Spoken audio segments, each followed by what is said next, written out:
What the world activists and feminists have not learned to do, intellectually speaking, is to walk and chew gum. We live in a very complex time, and we can no longer be pro or anti one thing. We must be able to think about and strike multiple positions all at the same time. We must defend the rights of Muslim citizens in the United States and the West, while we rise up against totalitarian Islamist powers in Iran and elsewhere. We must connect the logical dots, however distant they may seem from each other. Only then we mend our broken feminism, our cracked collective humanity.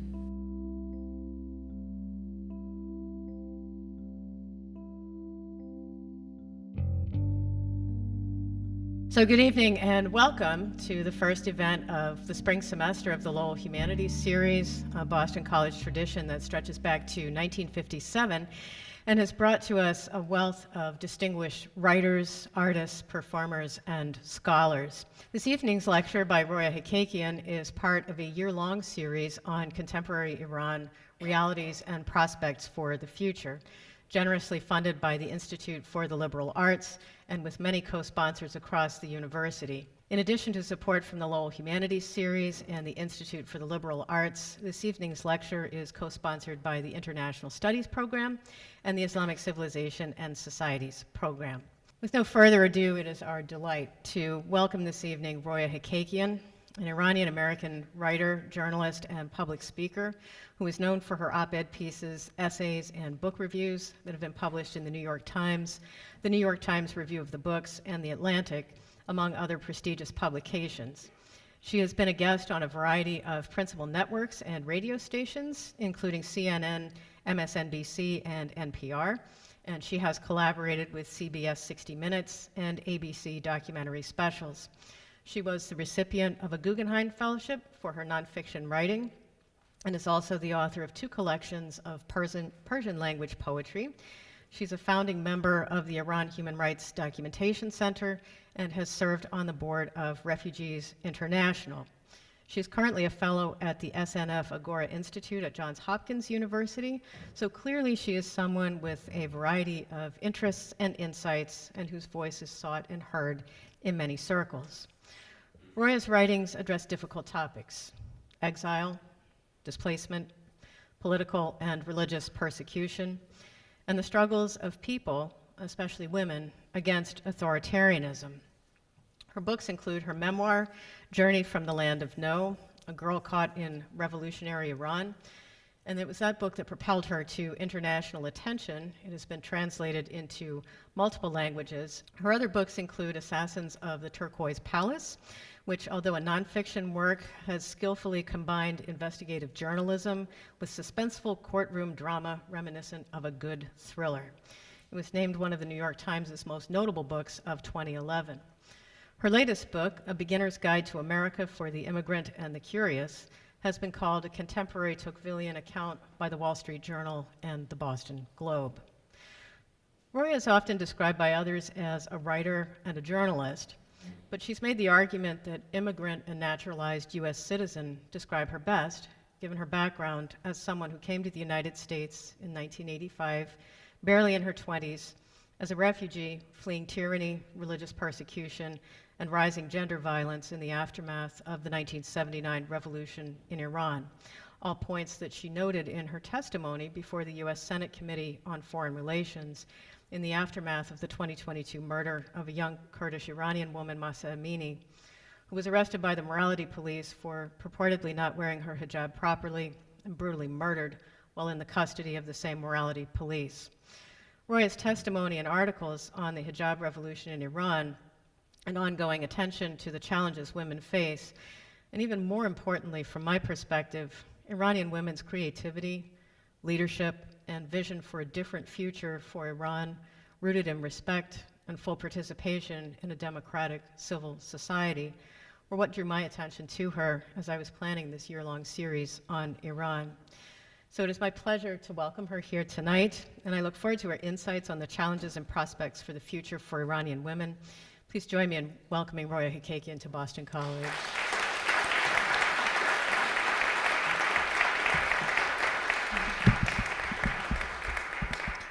Good evening. I'm really used to going to places and having someone introduce me from a few lines from either my own website or Wikipedia, but you really have done your homework, and I'm very touched. Thank you. And I'm very touched by all of you for being here tonight on such a cold, cold evening.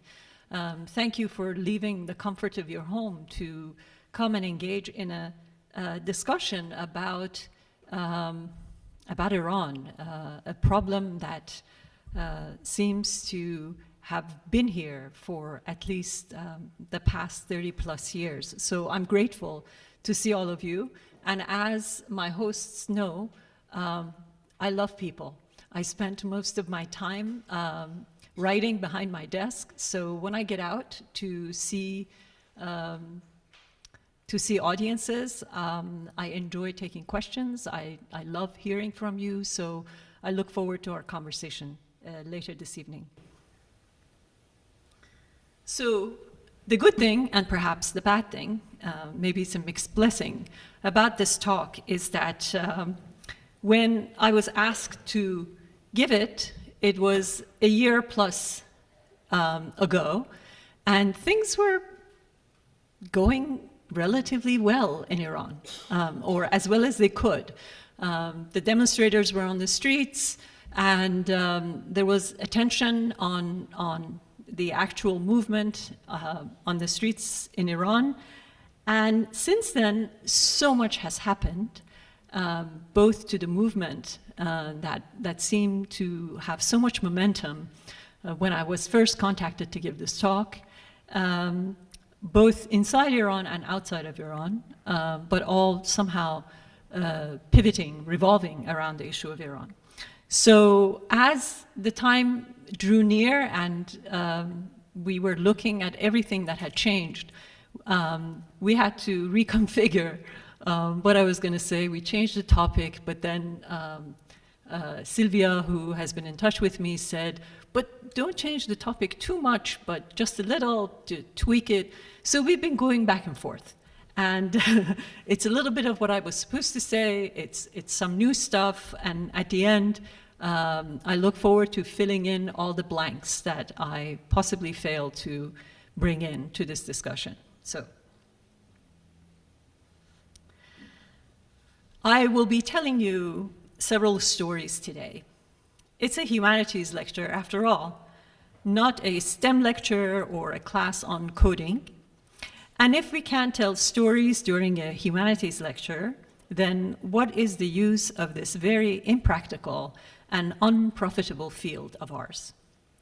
We may not be the most vied for candidates in the job market, but we sure are entertaining, and we sure know how to tell good stories, to try to connect the dots between those stories and extrapolate what wisdom we can from them to shed a bit of light in this case of today's talk, on where we have been, why we are where we are, and possibly what is the destination on which we ought to fix our sight.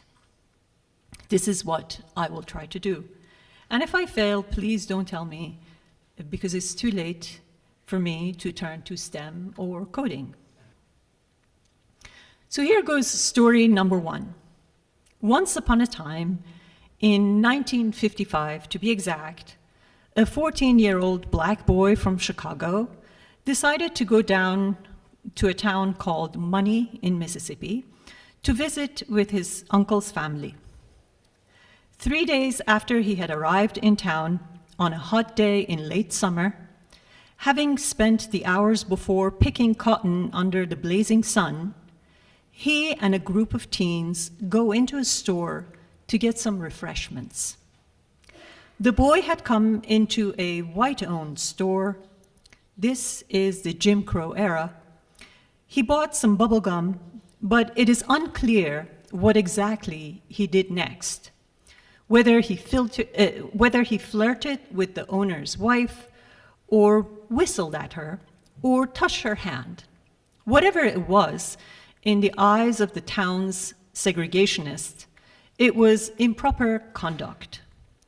Nearly 4 days later, in the dark of the night, 2 men kidnapped him from his uncle's home, beat him brutally, shot him in the head, tied his body with barbed wire to a metal fan, and threw him in the river. His name was Emmett Till. He was his mother's only son, so his loss was particularly grave. But to the rest of America, it was a deeply tragic gift, because it was his death that helped spark the civil rights movement. Here's story number 2.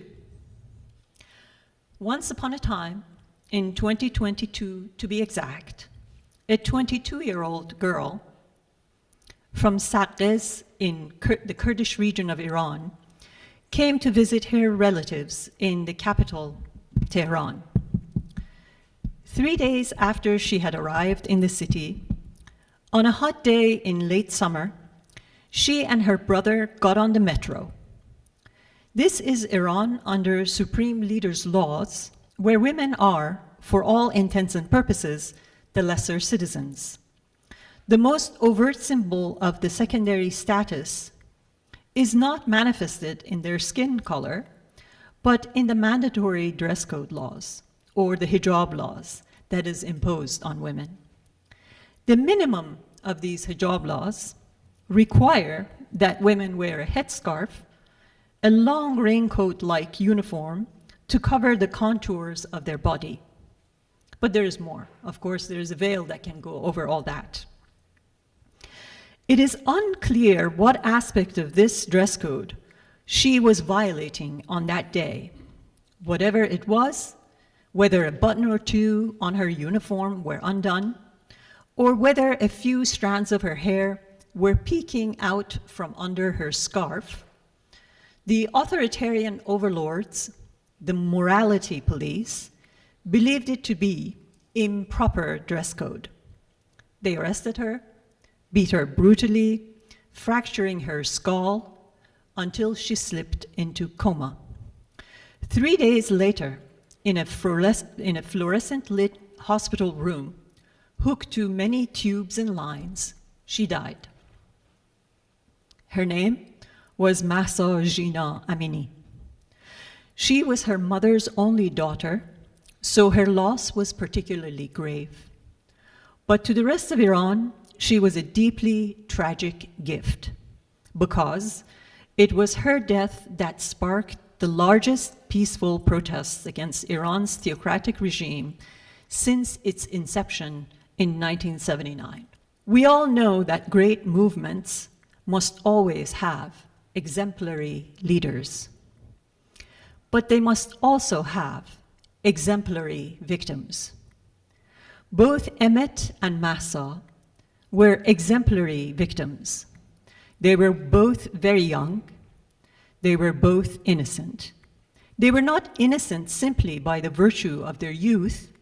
They were innocent because, though they were both second-class citizens in their own societies, neither was intentionally confronting or challenging that system when they became a victim of it.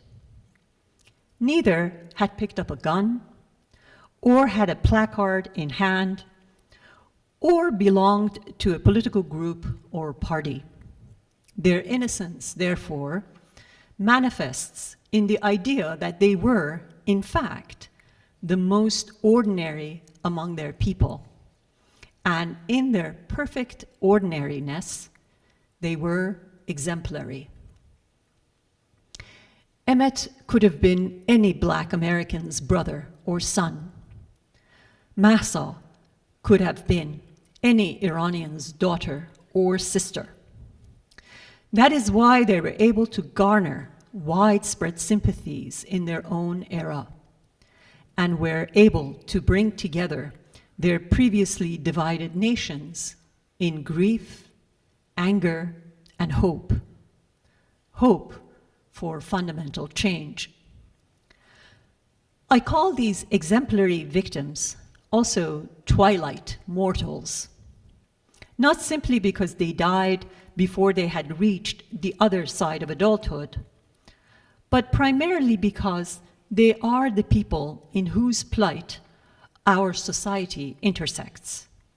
In them, the two parties to an injustice, in one case racial injustice, and in the other gender inequality, finally overlap to see not only the pain that the injustice is causing to the second-class citizens, but also the cruelty it perpetuates and cultivates among the first-class citizens, generation after generation, in order to assure the reproduction of that injustice. When Emmett's mother decided to hold an open casket funeral for her son so the nation could witness how he had been disfigured, she had, wittingly or unwittingly, also decided to show that only already disfigured demons, not humans, could be capable of such an act.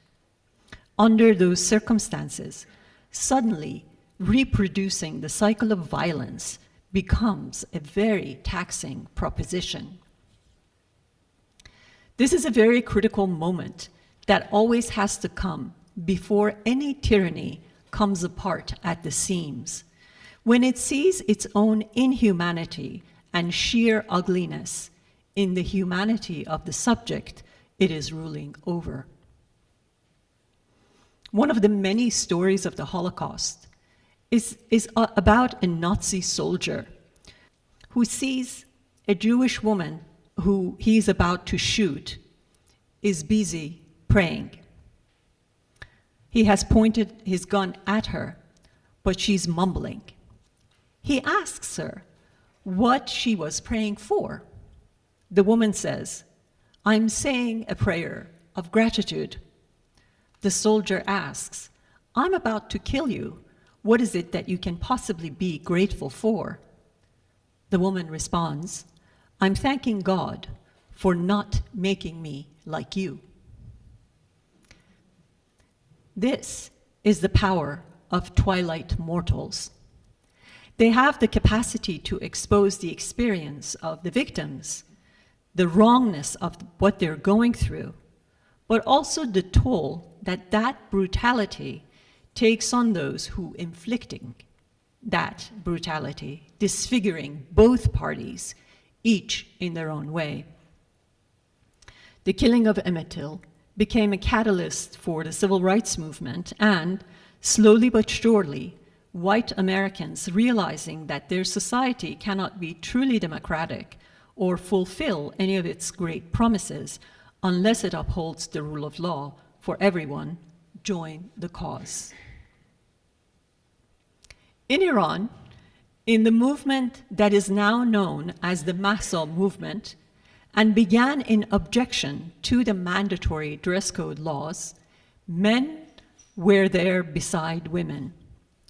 As women boldly took off their headscarves, defying the hijab laws, young men were lighting and setting up bonfires for them on the streets where they burned their scarves. This had not been the case always. To understand the significance of this seemingly small gesture, we need to go back in time by a little less than half a century. Iran had been a monarchy for more than 2 millennia.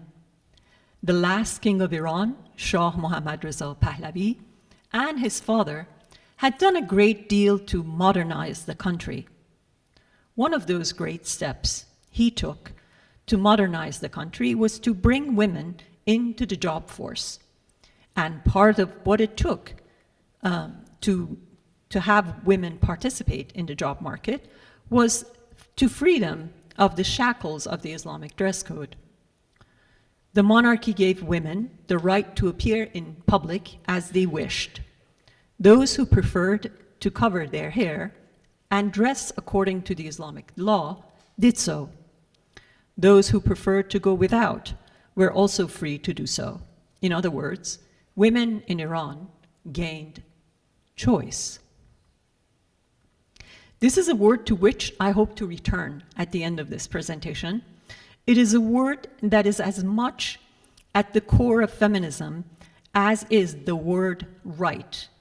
It is a word, the invocation of which should unite all women everywhere.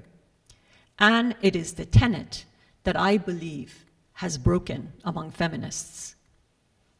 But let's revisit all that in a few minutes. In 1979, the king in Iran was ousted from power by a cleric named Ayatollah Khomeini. Prior to coming to power, Ayatollah Khomeini had said that he believed in equal rights for men and women, that he believed in freedom of speech and press and human rights. Once he had come to power, he reneged on all those promises without any qualms. When journalists confronted him about it, asking why he was not doing as he had said he would, he sneered and said, "I lied." It was at that moment the nation recognized that the man they thought as a moral and spiritual leader did not abide by the most basic pillars of morality and would deceive them openly and unhesitatingly to advance his own interests. Among the very first things he reneged on was to honor the rights of women. Soon after he had risen to power in February of 1979, he talked about instituting the mandatory Islamic dress code for women. When he spoke those words, it was at the peak of his powers and popularity. No one dared to cross him then, either out of love or out of sheer fear. And yet, on the International Women's Day on March 8, 1979, women fearlessly took to the streets to protest against him. But unlike 2022, most men did not join the women on the streets in 1979. Most men, even many writers and intellectuals, thought that the women had to suck it up and, for the sake of national unity, do as the leader had suggested and put on the hijab. Here is an important lifelong takeaway from this particular moment. When a majority decides to sacrifice the rights of a minority for what they say is the greater cause, the cause is probably evil. It is usually when a powerful majority decides to sacrifice its own privilege for the sake of a minority that you can probably trust the cause and call it good. When women took to the streets on March 8, 1979, they had not covered their hair. They threw their fists into the air and chanted, "We didn't make a revolution to go back in time." What is perhaps even more staggering than the courage the women showed was that feminists from around the world, especially the United States and France, had gone to Iran to protest alongside those women. A famous American writer and activist, Kate Millett, was there that day. When a reporter asked her what she thought of Ayatollah Khomeini, she fixed her gaze into the television cameras and said, "I think he's a male chauvinist."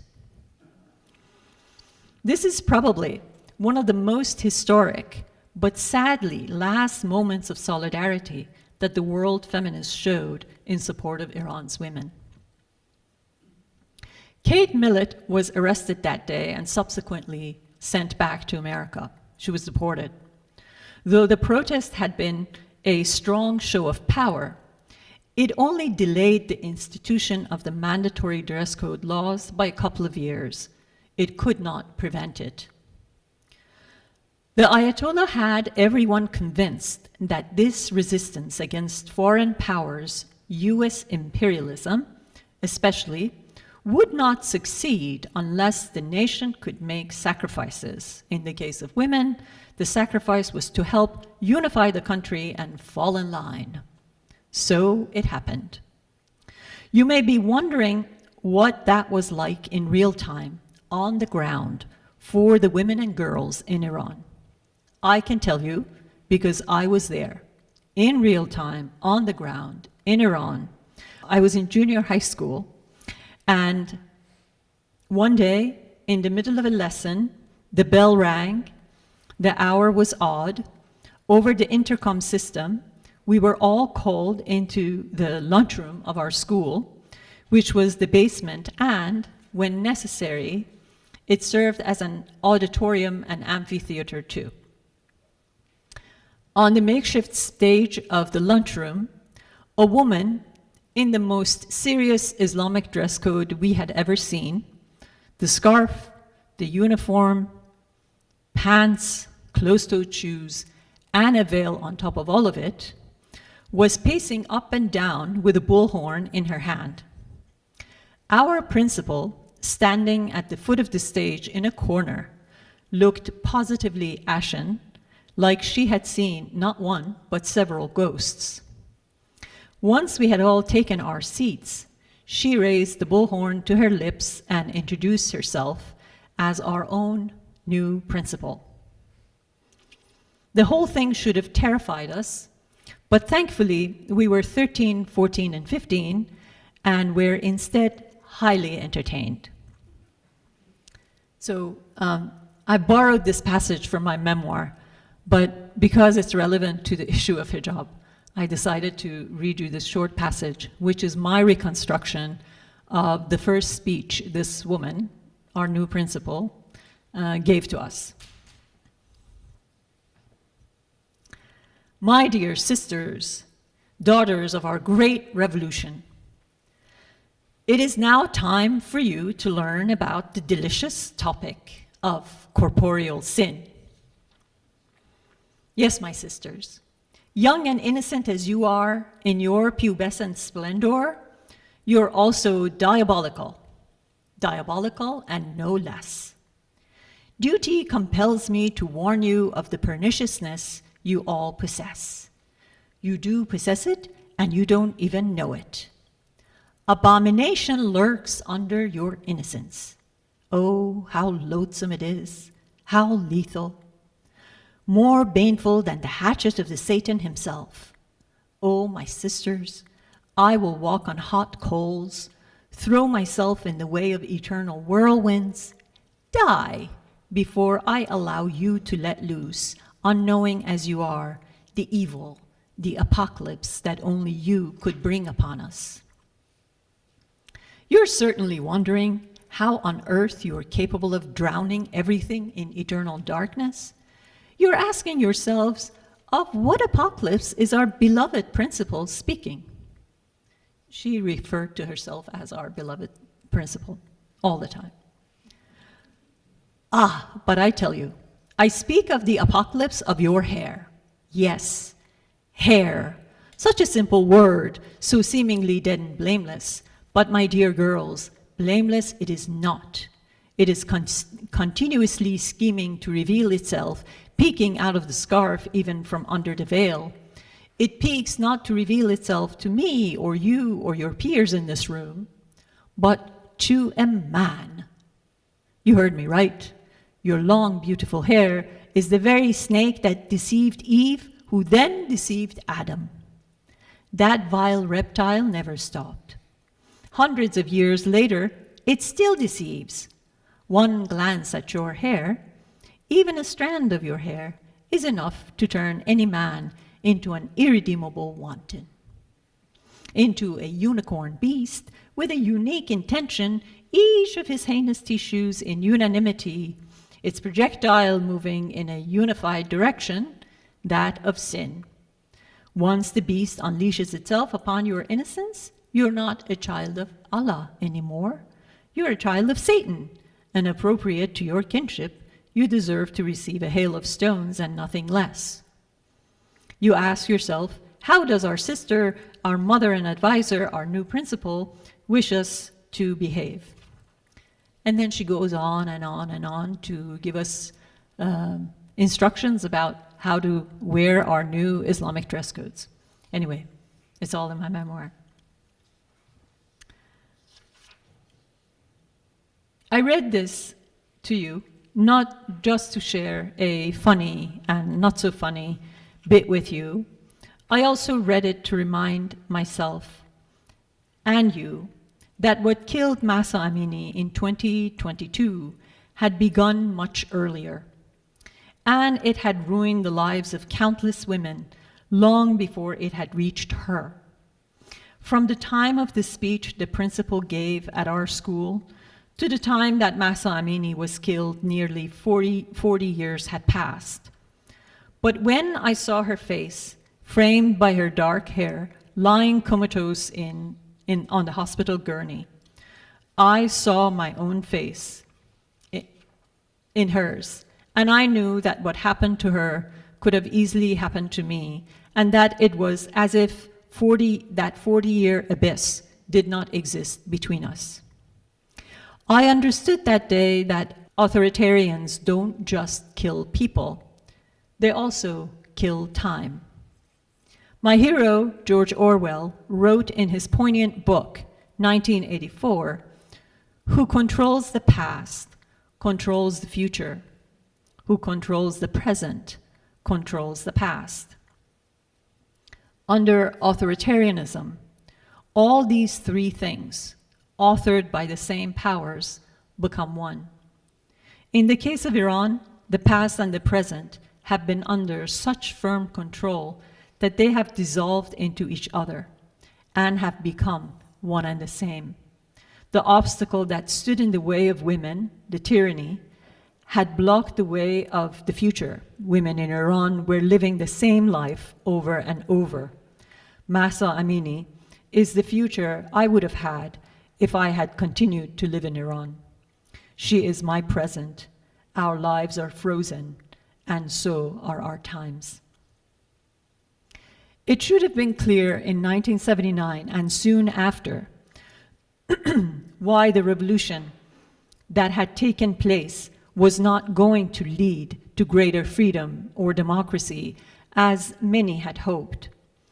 Those who had brought it about, whether on the right, as in the religious conservatives, or the left, as in the secular or Marxist intellectuals, were devoted to not serving the interests of their fellow compatriots, but an ideology.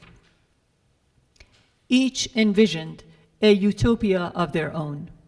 One group was dreaming of Islamic dominance, not only over Iran, but far beyond. The other was dreaming of a classless communist future. But 2022 and Mahsa Amini changed all that. Men stood shoulder to shoulder with women. Everyone agreed that what mattered to women, their plight, to have the freedom to dress as they wished, had to matter to everyone.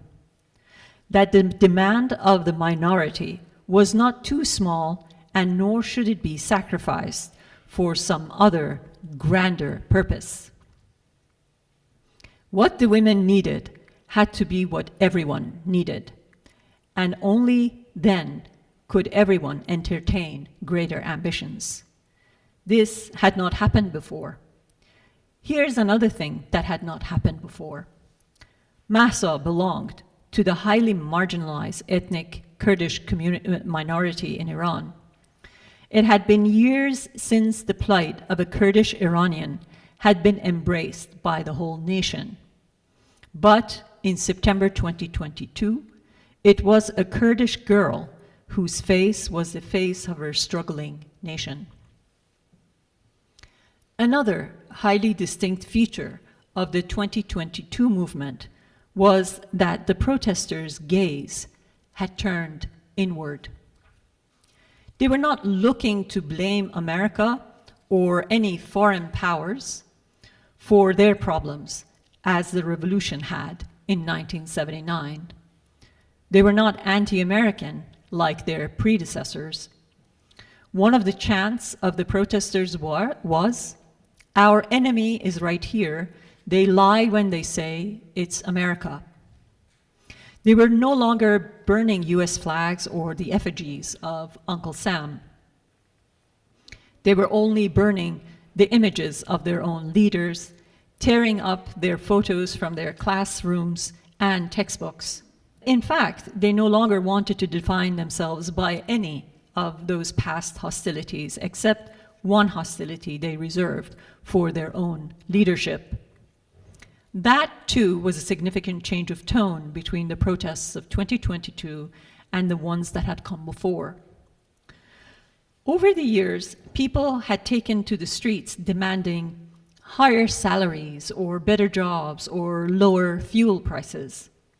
In 2022, all those needs were still there and pressing, but they had given way to a much bigger demand, a demand that had never been articulated before. Death to the supreme leader, the dictator must go.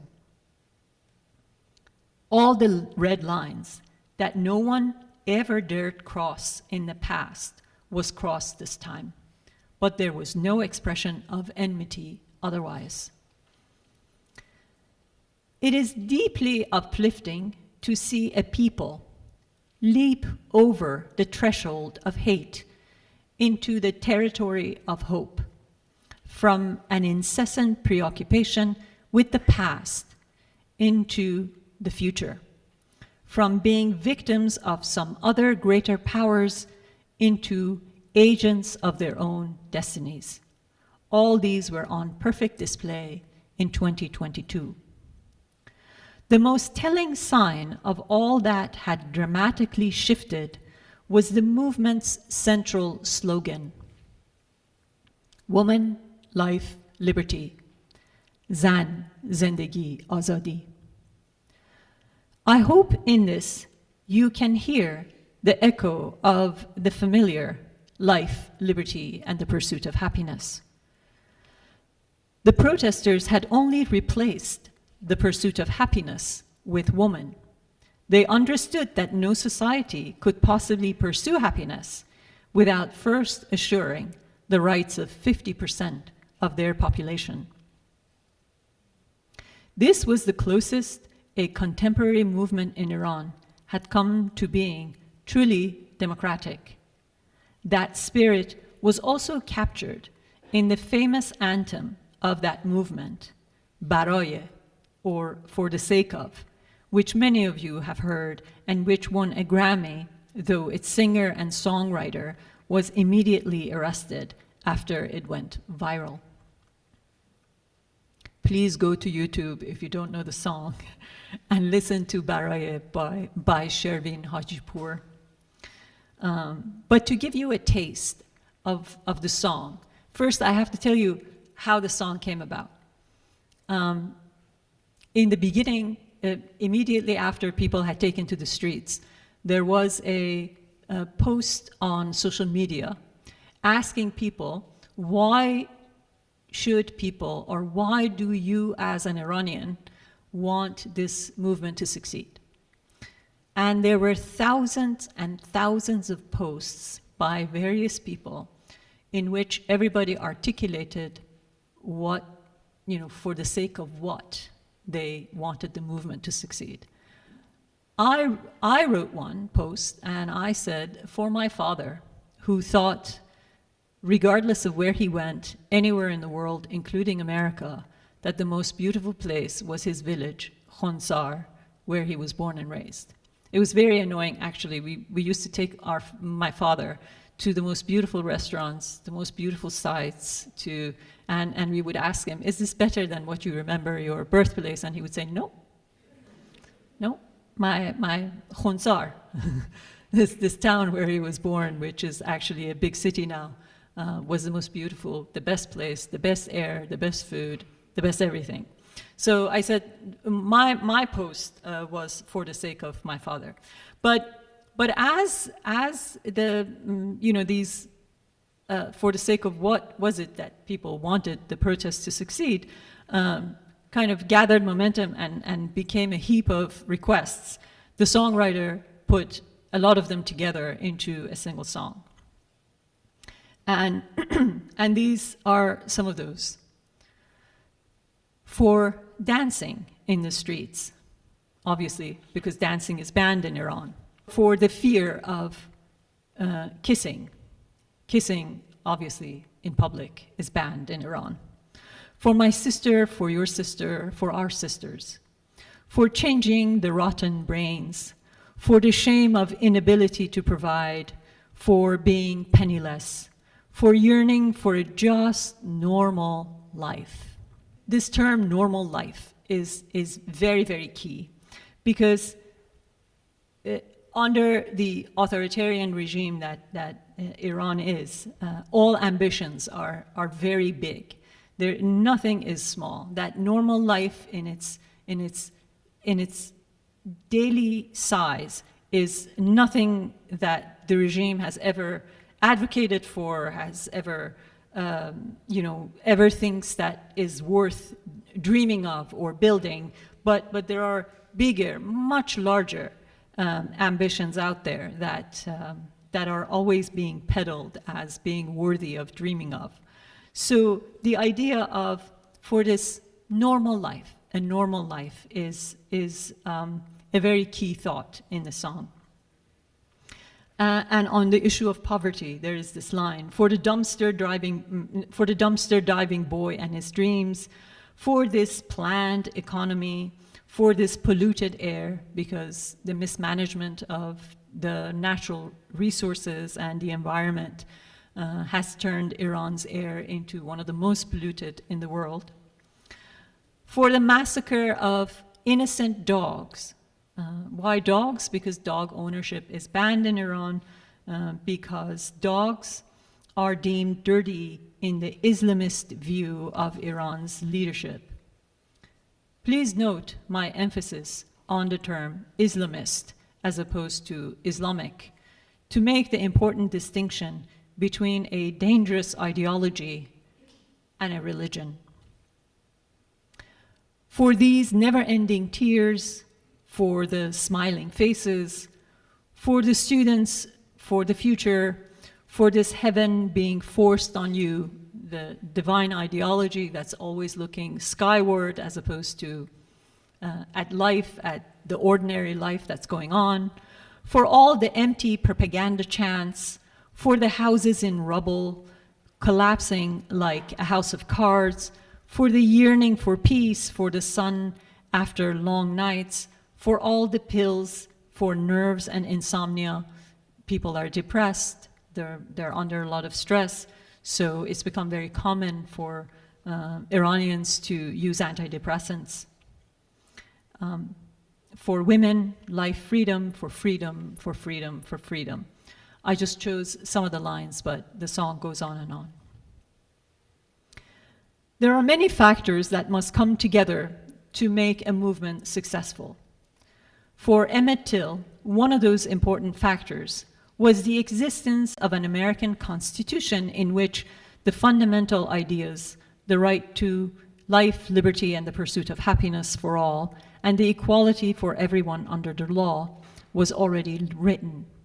What the civil rights movement needed to do was to make sure that those rights extended to everyone, regardless of race. This is among the things that Massow movement lacked in Iran. The movement also needed the support of others within its own borders and beyond. In 1979, the women in Iran had the support of their fellow feminists around the world. What they did not have then was the support of their own fellow citizens. In 2022, the women had the support of their fellow citizens, but they did not have the support of fellow feminists and activists around the globe. Would the regime not have carried out its brutal crackdown if the global community had supported the movement? Perhaps. What is certain, however, every silence on the part of people who believe in freedom and democratic values will always, always be filled with the racket of the autocratic and anti-democratic forces in the world. As the late Elie Wiesel, Nobel Peace Prize winner, said, "Neutrality helps the oppressor, never the victim.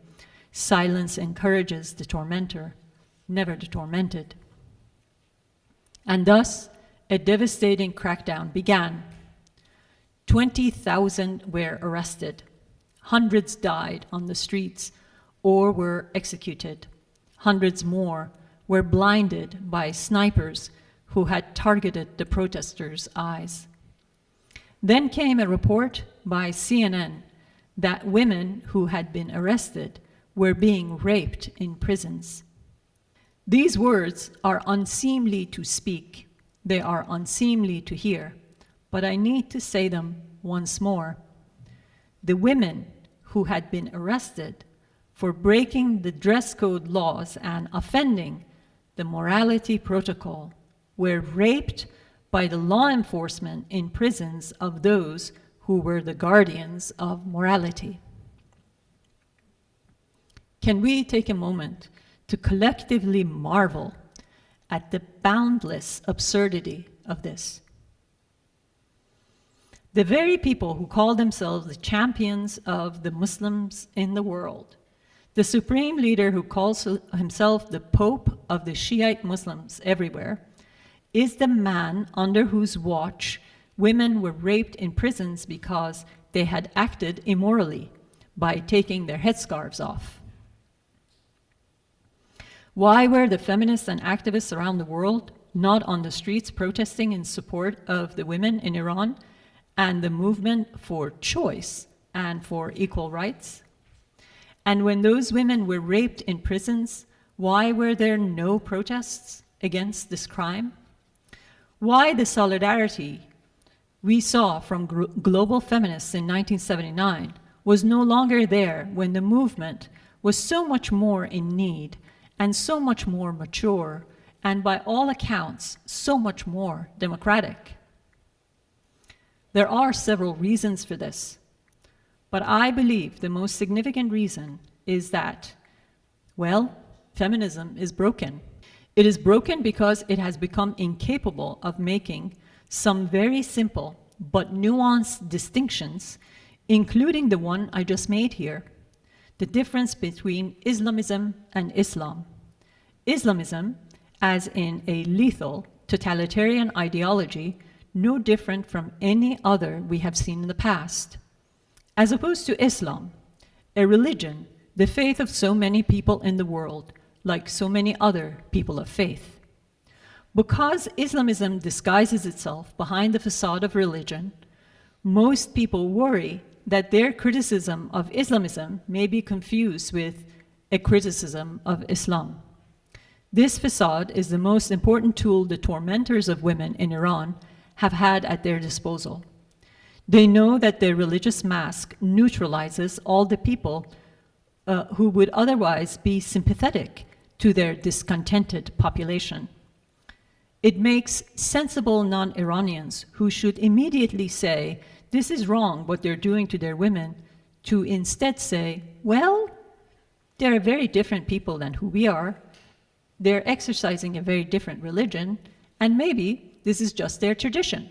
If I had a penny for every time people talked about tradition instead of staring the obvious problem in the face. Let this be another takeaway from this talk. Any tradition that needs to send guards to the streets 24/7 or needs to bludgeon its people into observing it is a tradition that deserves to be eradicated. No tradition is more sacred or valuable than human life. The facade confuses the feminists and activists in the West. They fear that if they say anything against the Islamists, they may be called Islamophobic. The irony is that the greatest victims of Islamism are Muslims themselves, as the numbers of those imprisoned and killed in Iran tell us. And by keeping silent, lest we inflame anti-Muslim sentiments in the West, we're abandoning millions more who are suffering in Iran and throughout the region.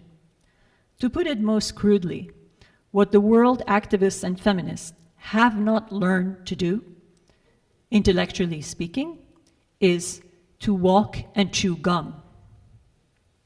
We live in a very complex time, and we can no longer be pro or anti one thing. We must be able to think about and strike multiple positions all at the same time. We must defend the rights of Muslim citizens in the United States and the West, while we rise up against totalitarian Islamist powers in Iran and elsewhere. We must connect the logical dots, however distant they may seem from each other. Only then we mend our broken feminism, our cracked collective humanity. We must condemn the rape of women in prisons of Iran as a governmental tool in subduing civil unrest, and we must condemn the rape of Israeli women by Iran's other proxies, the Hamas terrorists, as a tool of war. The second would not have happened without the first. We have exemplary victims in Iran who deserve the freedom they're yearning for. We have exemplary victims in peaceful Palestinians who wish to have a homeland. We have exemplary victims in the Israeli civilian women, many of whom peace activists and young music lovers who were brutally raped. One evil thread runs through all this suffering that originates in Iran. We must fight Islamophobia in our country and stand up for the rights of our fellow Muslims here. And we must insist on the rights of women in Iran to rise against Islamist tyranny that has stripped them of choice. Choice is choice, whether it's Roe v. Wade or Islamic dress code, mandatory Islamic dress code versus freedom of dress code. And we must not let our global covenant as a sisterhood or as believers in freedom and democratic values be broken by failing to condemn acts of violence against women without exception. We must walk and chew gum. We must walk and chew gum. Thank you.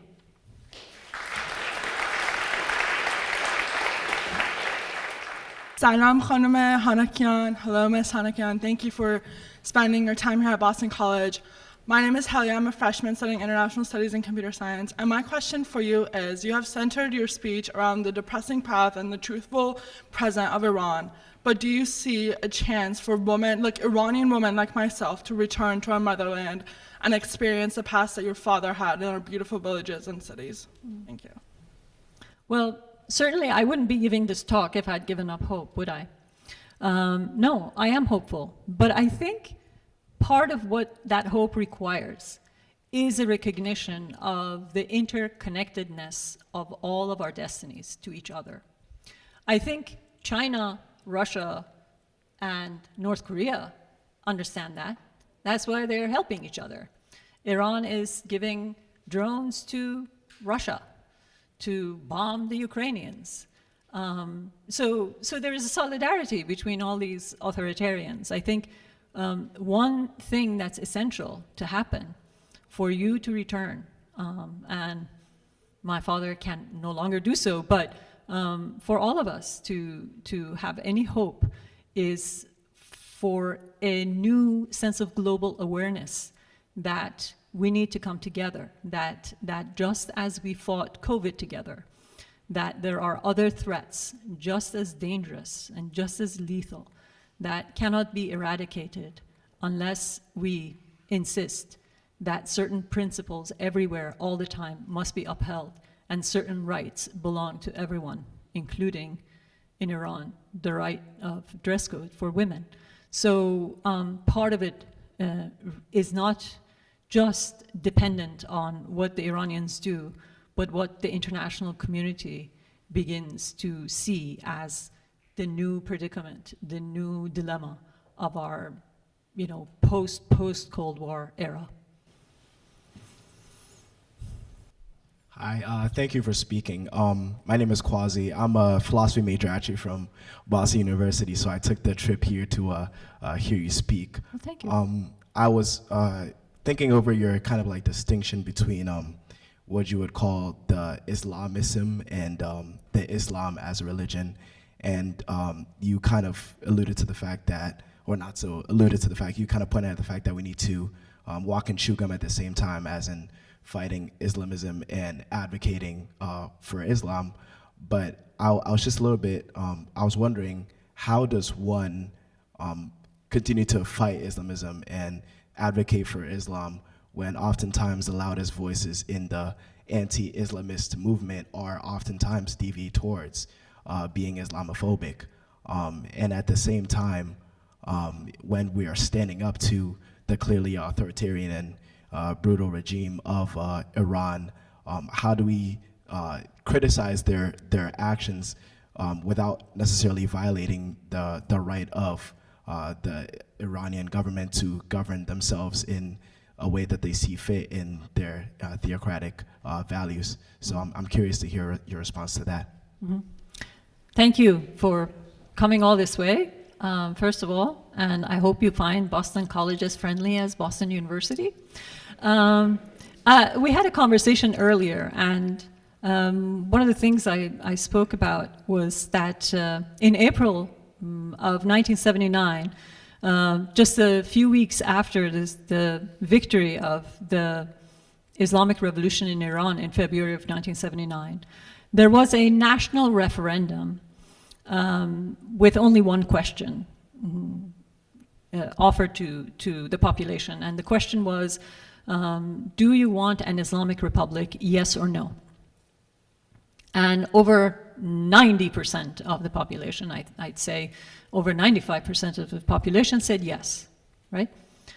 And one of the things that people have been trying to do over the past 20 years, having lived under that Islamic Republic, having lived, as you just referred to, under the theocratic governance, is to try to stage another national referendum, because they experimented with it, it went really bad, and they want to have the choice, the opportunity to express themselves and to make another choice, but they haven't been given it, even though there have been many efforts, many campaigns as to collect signatures, to do million signature petitions.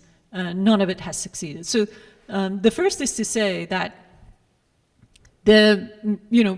you can have respect for people's religion, but the people in Iran want a separation between religion or the mosque and the state. And that's where you can't really defend anything that the government is doing in the name of religiosity, if that has, considering that has included acts of grave violence against those who have expressed their desire for freedom, their desire for choice, their desire for normal things that you and I enjoy on a daily basis. Now, how do we do that in the West? I think it's not as hard as it appears. Part of what has made having this conversation difficult is because we are afraid to openly talk about Islamism and Islam.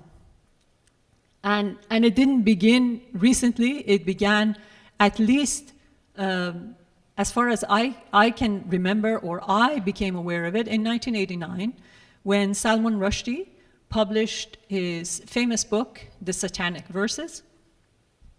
And it was interpreted by Iran's supreme leader as a book that was offensive to Muslims. And therefore, he issued a death warrant or a fatwa for him. And so since then, the world community, including some of the most renowned and important intellectuals and writers, have been debating, did Salman Rushdie do the right thing or the wrong thing? Did he really offend Muslims or not? Should we defend his right to be offensive if he wishes? He actually happens to say something I really love. He says, religion, like any idea, should be subjected to analysis, to, I'm butchering his words, but to satire if need be, you know? But we haven't been able, whenever that has happened on a very public way, in a very public way, including, you know, cartoons by a French satirical magazine called Charlie Hebdo, you know, they've been showered with bullets, and about a dozen of the cartoonists there were killed. So we have lost our nerves as a global community in talking about Islam versus Islamism. So, and the best way to fight that is to begin the conversation, to try to shed the fear and to begin to have an open conversation. What is Islam? Is it different from other religions? All religions are different. Is the need that people have that we must support is to support their private religious practice within their own mosques, within their own communities. But beyond that, anything that spills over to demands from us to make special provisions for them, those are the things that I think we should draw red lines around. And I think that's a nice beginning, because there has been a great deal of fear simply around engaging in the topic. Hello, Peter. Hello, Roya. It's nice to see you, and I appreciated your very thorough and learned but also personal observations this evening. We heard a lot about the plight of women in Iran. Except for your final remarks, I didn't hear much about the plight of women in Israel. And I'm wondering if there's more, as far as you're concerned, to be said on that topic. Mm-hmm. So that's my question. Thank you. I don't know if people are devastated as much as I am, but not only the tragedy of the grave tragedy of what happened on October 7th is quite devastating, but the silence or the difficulty that the world community, but the world feminists have around condemning the rapes is beyond devastating and incredibly concerning for all of us. Because if we can start to make exceptions over fundamental principles that we as a world community have come to agree upon, or I thought we did, then we are all in trouble.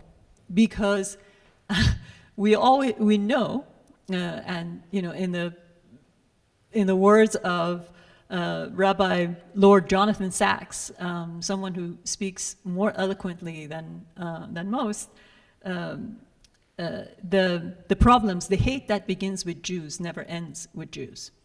And we can invert that and say, the silence that begins with Jews never ends with Jews.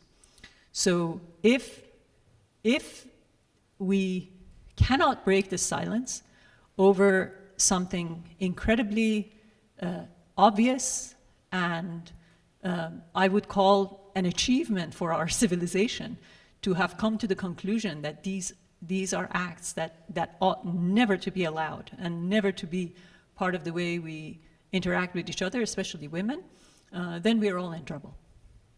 Hi, my name's Aubrey. I'm an international studies major. I was just curious if you could elaborate a little more on the change in the situation in Iran from fall of 2022 with the Mahsa Amini protests to now. Has anything in the culture or the actual laws changed, or just the general outlook? I know you mentioned that the Iranians have sort of shifted in those protests from blaming America, blaming the West, to blaming their own government. has that continued into now, or has it sort of regressed? No. Those the sort of responsibility, the agency that people are exercising in recognizing that the source of their problems are at home, that the obstacle between them and a better future is in their own leadership, and they have ceased to buy or participate in the wholesale idea, propaganda, that the regime came to power with in 1979, which was anti-Americanism and a lot of other antis.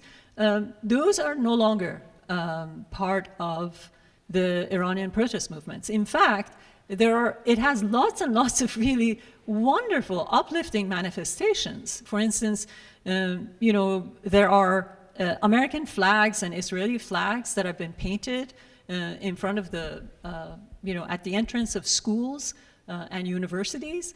And you can see there are lots and lots of video clips of kids who want to enter, but they don't want to be disrespectful to those flags, contrary to the regime who has put them down exactly in those spots so that they stomp on them as they go in.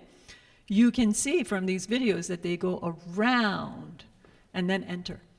All of these seem like very small changes, but it is these small changes that, to me and to all of us, should strike us and should appear as really fundamental and important, and I think watershed changes. So those are still there. I think what isn't there, and perhaps if there is another moment, and who knows when that next moment will be, is a sense of hope that people can change things, and some of that has to do with the failure of the Iranian diaspora to come together, in a sensible coalition or in a sort of a resistance front, so to speak, to introduce themselves as a group that the international community can turn to in order to address the needs of the people inside Iran. I think people inside the country were perhaps hoping that diaspora Iranians could provide that, and they failed. So there are some missing links here, but the fundamental disenchantment is there. The fundamental shifts that we saw are still there. I think we have to see what the next moment will be and how sort of this absence of any sort of leadership, whether within or outside of Iran, will be addressed. Hi, I just have sort of like a two-part question. When you were talking about earlier with the reluctance to talk about Islamism and the also reluctance to criticize it in fear of sounding Islamophobic. I'm sorry, can I just make a correction? Yeah, absolutely. I'm not talking about simple criticism. Mm-hmm. I'm fundamentally talking about the ability to speak about the topic, to engage the topic. Nobody wants to talk about it, whether it's criticism or just asking basic questions. What are you doing? What is it about? We're just not there. I'm sorry. Yeah, thank you for the clarification. But do you think that there's a parallel between just like starting the conversation as a whole on Islamism with the fear of sounding Islamophobic with, I guess, like general fear of talking about Zionism without possibly sounding without sounding anti-Semitic. Mm-hmm. And I guess like the second part of that question as well is you mentioned earlier about the silence about the rape victims by Hamas, which is obviously incredibly inexcusable. But do you think that there has been enough conversation, especially by Zionists, to condemn the civilian death toll in Gaza, specifically the 2/3 of the civilian death toll are women and children? Mm-hmm. Thank you. First of all, I am sure thousands of innocent people have died in Gaza, but I'm not sure about the numbers. Counting the dead is a very serious and time-consuming enterprise that usually takes many, many weeks to be done properly. So while I am certain, and it should break the heart of everyone, that a lot of innocent people have certainly died, I cannot repeat or accept or refuse to accept the 26,000. We just don't know what it is. I just don't know what the actual numbers are. That's one thing. The other is that one of the most interesting things about engaging in the discussion about Israel, Hamas, well, not Hamas, but the issue of Zionism and anti-Semitism, is that at least in the past 4 months, we have seen that the overwhelming majority of the anti-Israeli protests have turned into anti-Semitic acts. You can see that through the fact that in various places, including our own United States, synagogues have come under attacks, Jewish cemeteries have come under attack. In France, for instance, insurance companies no longer want to insure Jewish schools. In Germany, the name Anne Frank has been taken off a bunch of schools because they no longer want to accept the offense that the notion of Anne Frank can put to other people. So I think criticizing Israel, like any government, is a fine thing to do. In fact, part of the reason criticizing Israel has been something that most people do, many people do, both in writing and otherwise, very openly, is because it is, in Israel, there's over 70 human rights organizations who have been monitoring the human rights conduct of their own government for the past many decades.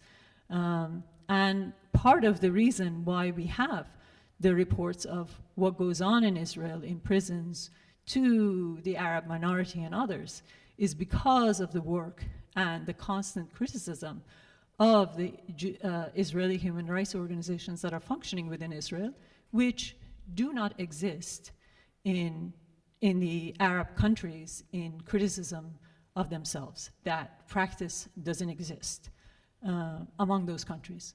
So should we be afraid of expressing anti-Israel sentiments as long as it doesn't turn into acts of anti-Semitism? Yes, by all means. But as we have seen, many of those have, in fact, become acts of anti-Semitism. And that's the concern, yes. I was just wondering for the group, because I know the definition of Zionism is not widely understood. I was wondering if just while you have your platform, you could define that for the group. So I don't know if Zionism has a definition. But I don't think Zionism has a single definition. I can tell you what I see in Zionism. As a Jewish Iranian-American who comes from a community, Jewish community inside Iran that was 120,000 and existed long before Muslims ever existed in Iran, before ever Islam came into Iran, and is now down to 8,000. So as, given all that, given that background, to me, Zionism is the most successful movement of liberation of the last 100 years. It's the movement that enabled Jews that were being driven from various parts of the world, especially the Middle East, and were deeply threatened throughout Europe to do away with their fear and rid themselves of their abject circumstances to give themselves a new destiny. And so when I look at all the revolutions around the world and all the failures of other revolutions around the world, I look at Zionism as the most important example of success.